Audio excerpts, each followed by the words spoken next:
हमें किसी विशेष गंतव्य स्थान पर जाना है। उस समय पर जब हम मार्ग तय करते हैं तो रास्ते में कहीं पेड़ पौधे आ गए तो हमें बढ़िया शीतलता मिलती है, कहीं तड़ाके की धूप आ गई तो हमें गर्मी मिलती है। कोई यात्री उस छाया के में वहां पर बैठ जाए और कहे कि हम आगे धूप है, धूप में नहीं जाएंगे, बस ये छाया में ही बैठेंगे, और धूप में जाने के लिए बिल्कुल वो इनकार कर दे, बिल्कुल आगे कदम न बढ़ाए, तो क्या वो व्यक्ति अपने गंतव्य को पहुंच सकेगा? अपने गंतव्य को प्राप्त कर सकेगा? कभी नहीं। इसी प्रकार से ये जो संसार है, ये संसार, ये जो हमारे जीवन है, ये भी एक यात्रा है, और इस यात्रा का लक्ष्य है सच्चिदानंद स्वरूप परमात्मा। अगर जब हम इस लक्ष्य को प्राप्त करने के लिए आगे बढ़ते हैं तो जीवन में अनेकों कठिन परिस्थितियां आती है और अनेकों अनुकूल परिस्थितियां भी आती है।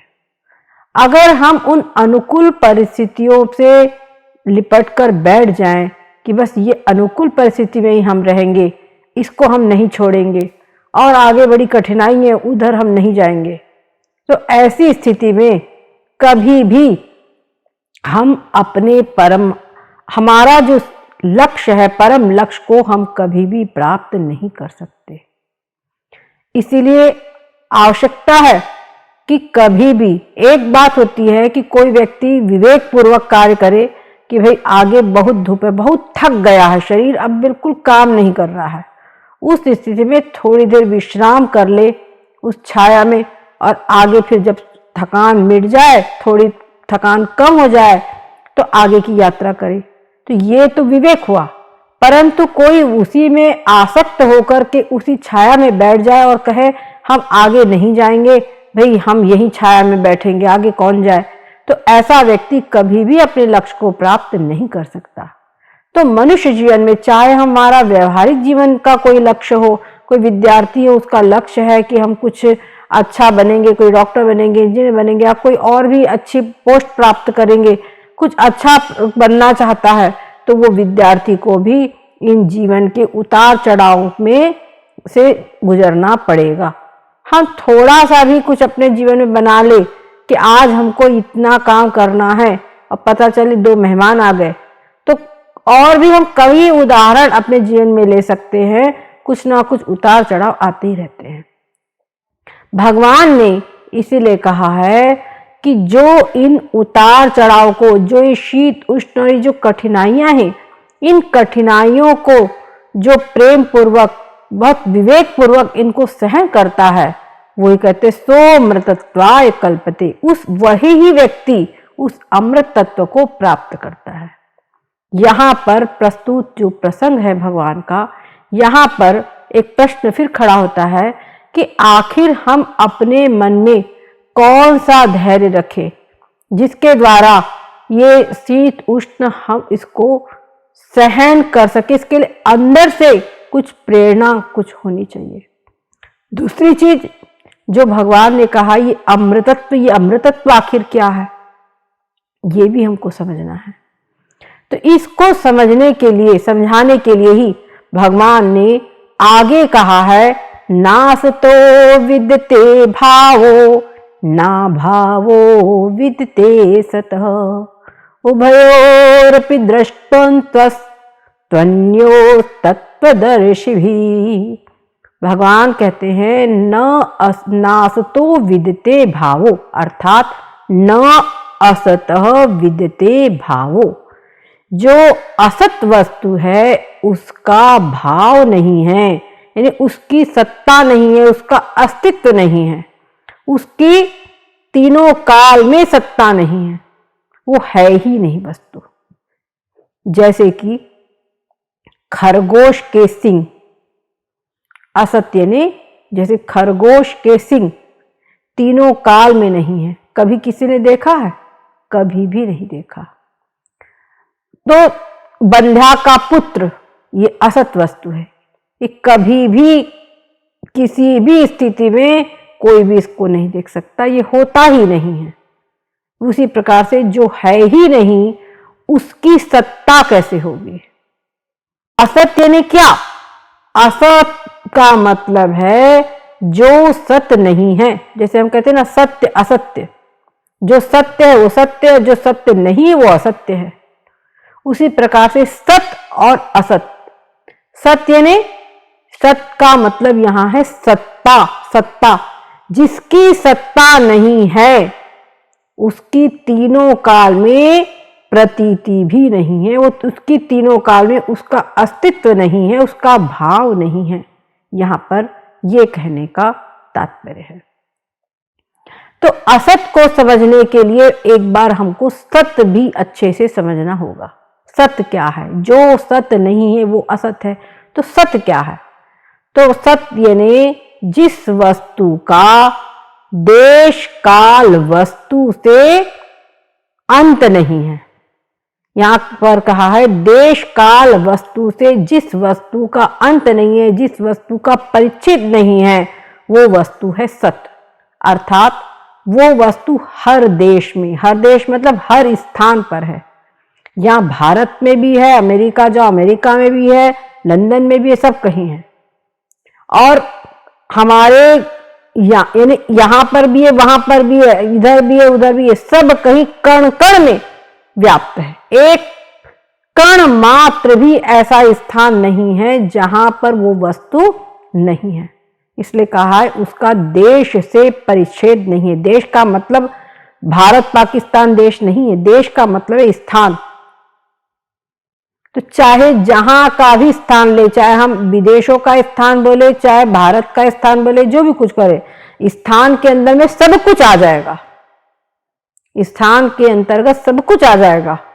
तो जिसका किसी भी कोई भी ऐसा स्थान नहीं है जहां पर ये सत्य तत्व नहीं है, अर्थात सब कहीं है। और आगे कहते हैं काल, काल मतलब सब समय में है। पहले वर्तमान भूतकाल में भी था, वर्तमान काल में भी है और भविष्य काल में भी होगा।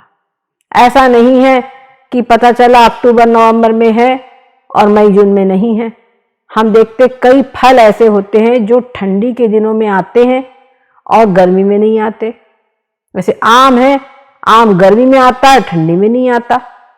कई ऐसे फल है, सीताफल, अमरूद वगैरह, आंवला, ये ठंडी में आता है दीपावली के बाद में और गर्मी में नहीं आता।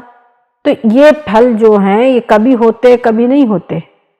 लेकिन जो सत्य वस्तु है वो हर काल में होती है, हर समय होती है। तो जिस वस्तु का देश से परिच्छेद नहीं है, अच्छा अर्थात देश से अंत नहीं है, जो हर देश में हर स्थान पर है, और जिस वस्तु का काल यानी समय से भी परिच्छेद नहीं है, समय से भी उसका अंत नहीं है, हर समय वो वस्तु उपलब्ध है। और जो हर देश में, हर वस्तु मतलब हर वस्तु में, कण कण में वो व्याप्त है। इसलिए कहा कि उसका वस्तु से भी परिच्छेद नहीं है। हर देश में वो वस्तु है, हर काल में वो वस्तु है, हर स्थान पर है और सब समय है।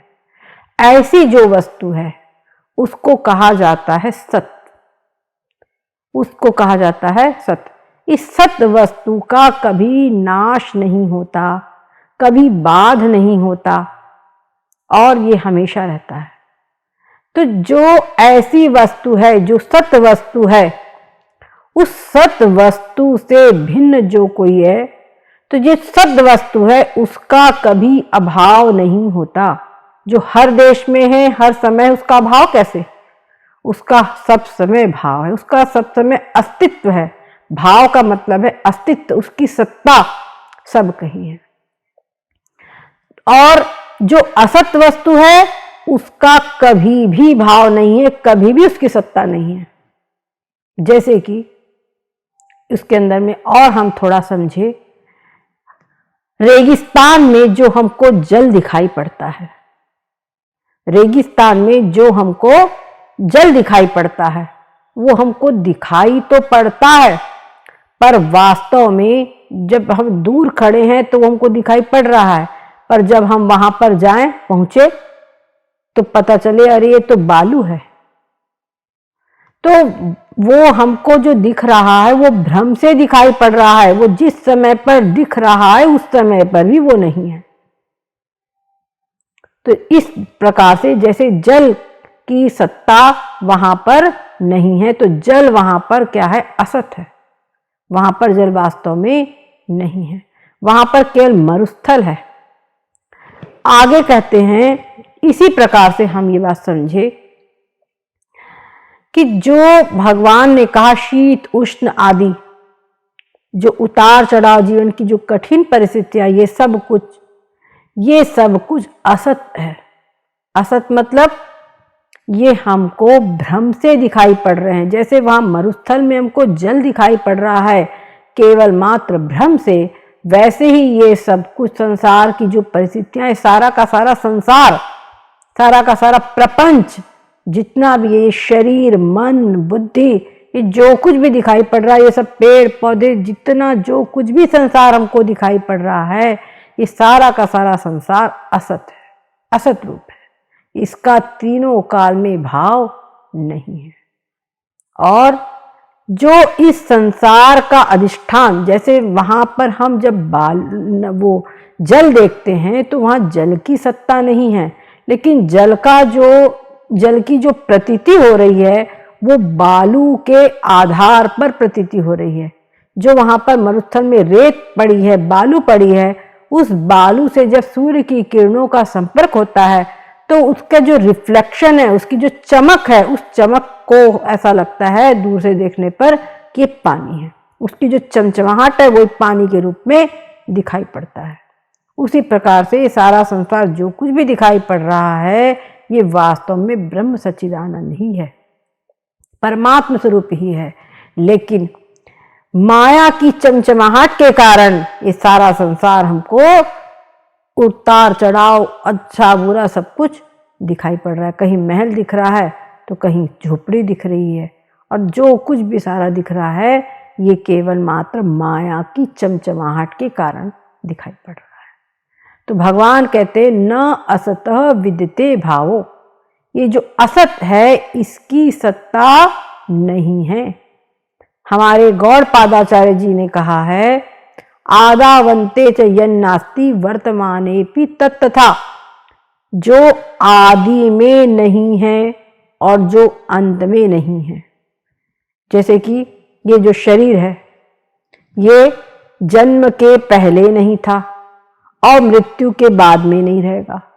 ये शरीर जो है ये एक इकाई है। आप सारे संसार के अंदर में जो कुछ भी पदार्थ है उन सबको देखो, हर पदार्थ उत्पत्ति के पहले नहीं है और उसके विनाश के बाद में नहीं है, केवल बीच में ही इसकी सब संसार की शरीर आदि की प्रतीति होती है। तो ये सब कहते हैं आदावंते च यन्नास्ति, जो आदि में जो नहीं है, अंत में जो नहीं है, वो वर्तमान में बीच में इस समय पर जिसमें प्रतीति हो रही है उस समय पर भी वैसा ही है। तो ये वास्तव में हमको केवल दिखाई पड़ रहा है शरीर आदि, ये वास्तव में कुछ भी नहीं है। तो ये जो कुछ भी वास्तव में नहीं है इसी को कहा है ये सब संसार क्या है, असत है, ये वास्तव में सत नहीं है। यही बात यहाँ पर भगवान ने समझाई है। और आगे कहते हैं ना, कहा कि नासतो विदते भावो ना भावो विदते सतः, और आगे कहते उभयोरपि दृष्टोन्तस, वो कह रहे हैं कि उभयोरपि यानी दोनों भी, जो सत है उसको भी और जो असत है उसको भी, दृष्टा किसको, किसने देखा इसको, तत्वदर्शिनः, उभयोरपि दृष्टोन्तस त्वन्यो तत्वदर्शी भी, जो तत्वदर्शी महापुरुष है जिन्होंने इस तत्व को देख, जो ये सत वस्तु का एक विलक्षण गुण ये है कि सत वस्तु कभी बदलती नहीं, सत वस्तु में परिवर्तन नहीं होता, सत वस्तु तीनों काल में जो की त्यों रहती है। और हम देखें कि जो शरीर आदि है, सबसे पहले हम अपने शरीर को ही देखें तो ये जब पैदा होता है, एक तो पैदा होने के पहले, जन्म लेने के पहले शरीर का कोई भाव नहीं है, कोई उसकी स्थिति नहीं है। पर जब ये जन्म लेता है तो जन्म के समय पर बहुत नन्हा सा बालक होता है, उसके बाद धीरे धीरे बढ़ता है, शैशवावस्था को प्राप्त होता है, और फिर आगे शिशु अवस्था के पश्चात कुमारावस्था, किशोरावस्था, फिर युवावस्था, प्रौढ़ावस्था, फिर आखिर में जीर्ण हो जाता है। फिर एक दिन ऐसा आता है कि मृत्यु को प्राप्त हो जाता है। तब हम कहते हैं कि शरीर अब नहीं रहा, शरीर छूट गया, उसने शरीर का त्याग कर दिया। इस प्रकार की बात हम करते हैं। तो इससे समझ में आता है कि शरीर का त्याग उसने कर दिया। और देखो एक और बात, थोड़ा सा अपना विवेक लगाएं कि जिस समय पर ये शरीर, इस समय पर द्वारा सारे कार्य हो रहे हैं, भोजन किया जा रहा है, चलना फिरना, उठना बैठना, सोना जागना, सब कुछ हो रहा है, जो कुछ शरीर के मुख में डाला जाता है बराबर जठराग्नि में पच जाता है, और शरीर में बराबर रक्त संचरण हो रहा है, हृदय अपनी जगह पर धड़क रहा है, ब्रेन अपनी जगह पर काम कर रहा है, सभी अंग बराबर काम कर रहे हैं। एक जरा सी सुई हाथ में चुभ हो गई तो तुरंत हम इसको हाथ को पीछे हटा लेंगे। तो बराबर सब पूरा कार्य प्रणाली हमारी चल रही है। पर जिस समय पर शरीर से प्राण निकल जाते हैं, जीव इसमें से निकल जाता है, उस समय पर शरीर ये जो का त्यों रहता है पूरा, इसमें आंख नाक कान किसी चीज की कमी नहीं होती, लेकिन फिर भी इसमें न देखने की क्षमता होती है, न इसमें सूंघने की क्षमता होती है, न उठने बैठने की किसी भी बात की क्षमता होती है। मरने के समय पर कोई व्यक्ति कहते हैं कि मरते गंगा जल पिलाओ, ये कहा जाता है, पर किसी को मरते समय गंगा जल नहीं पिला सके तो उसके परिजन सोचते चलो 2 बूंद प्राण निकल गए तो भी उसके मुंह में डाल दे। तो 2 बूंद उसके मुख में जो डाला जाता है वो 2 बूंद भी बह जाता है, अंदर नहीं जाता। भी हमारे हाथ पैर सब पूरे, हम इसको पूरा मूवमेंट कर सकते हैं, चलना फिरना उठना बैठना तो मूवमेंट कर सकते, पलक हमारी बराबर झपक रही है, सब कुछ हो रहा है। कोई बाल खींचेगा तो दर्द होगा, है ना। नाखून देख लो, हमारे नाखून जितने भीतर में हैं उसमें हमको दर्द होगा, ऊपर बाहर वाले उसमें दर्द नहीं होगा। तो शरीर में उसमें पर 2 बूंद गंगा जल डाला जाता है तो भी लुढ़क जाता है, अंदर नहीं जाता। हाथ पैर आदि सब मुड़ना बंद हो जाते हैं, कुछ भी नहीं। कहते हैं शरीर मिट्टी है। तो इससे समझ में आता है कि ये जो शरीर है, ये शरीर क्या है, असत है, और इसके भीतर में जो आत्म तत्व है, वो जो आत्मा है, जिसके निकल जाने से शरीर मिट्टी हो गया है, जिस शरीर को पार्थिव कहा जाता है, वो चीज क्या है वास्तव में, वो जो तत्व है वही तत्व आत्मा है। जब किसी के यहाँ पर किसी की मृत्यु हो जाती है तो समझाया जाता है कि देखो आत्मा अमर है, रो मत, आत्मा तो उसकी आत्मा को तकलीफ होगी, ये बात कही जाती। तो आत्मा जो है अजर अमर अविनाशी है। तो आत्मा जो है वो सद वस्तु है, और जो शरीर है ये असत वस्तु है। तो अब बात उठती है कि हमने कहा कि खरगोश के सिंग की तरह असत दिखाई पड़ता नहीं है, क्योंकि सदा संसार तुमको दिखाई पड़ता है। तो देखिए स्वप्न अवस्था में हम बहुत कुछ देखते हैं, लेकिन जैसे हमने बताया कि वहां पे जो मरुस्थल का जल है वो वास्तव में वहां तीनों काल में नहीं है, लेकिन फिर भी भ्रम से दिखाई पड़ता है। वैसे ये सारा शरीर भी चमचमाहट, जो माया की चमचमाहट के कारण पूरा दिखाई पड़ रहा है। जो स्वप्न अवस्था होती है, तो स्वप्न अवस्था में जो भी पदार्थ हमको दिखाई पड़ रहे हैं वो कोई भी पदार्थ वास्तव में है नहीं, कुछ भी नहीं है वहां पर। है क्या? हम पूरा कमरा अपना बंद कर लेते हैं, रात को सोते समय पर अपना पूरा कमरा बंद कर लेते हैं और रजाई के अंदर में हम अंदर हो जाते हैं, आंखें बंद। ठीक है, आंखें बंद हो जाती हैं, आंखें बंद कर लेते हैं और उन बंद आंखों से कुछ कुछ नज़ारा देखा करते हैं। तो जो कुछ भी हम देखा करते हैं, देखते हैं वहाँ पर, उन सब सामान वो जो कुछ भी दिखाई पड़ रहा है संसार, उसकी कोई भी सामग्री, उसके लिए कोई भी रॉ मटेरियल वहाँ पर नहीं है, कुछ भी नहीं है, लेकिन फिर भी सबको दिखाई पड़ता है। तो बिना रॉ मटेरियल के जो कुछ बना है वो सब क्या है? वो सब असत है। ऐसे बाजीगर, बाजीगर के तमाशा, उसमें देखो वो कोई सामग्री नहीं रहती, उतना न समय है न देश है, वो तुरंत बढ़िया 2 क्षण में बढ़िया सुंदर सेब का पेड़ बना करके तैयार दिखा देता है, 2 क्षण में बढ़िया नोट दिखा देता है बना करके। पर बाजीगर के नोट देख करके कभी हमको लोभ नहीं होता, बाजीगर के रुपए हमको मिल जाए, ये कभी नहीं होता। और बल्कि बाजीगर वो रुपए बना करके दिखाता है, बढ़िया और नए नए तमाशे दिखाता है बाजीगर, और उसके बाद पूरा तमाशा खत्म होने पे कटोरा लेके सबके सामने भीख मांगता है। जब उसने नोट बना ही लिया है तो फिर उसको भीख मांगने की क्या आवश्यकता है? तो वहां पर पक्की बात है कि ये जो नोट दिखाई पड़ रहे हैं वो सब वास्तव में सब उनकी कोई सत्ता नहीं है। तो कहते हैं कि जो असत पदार्थ है उसकी तीनों काल में सत्ता नहीं है।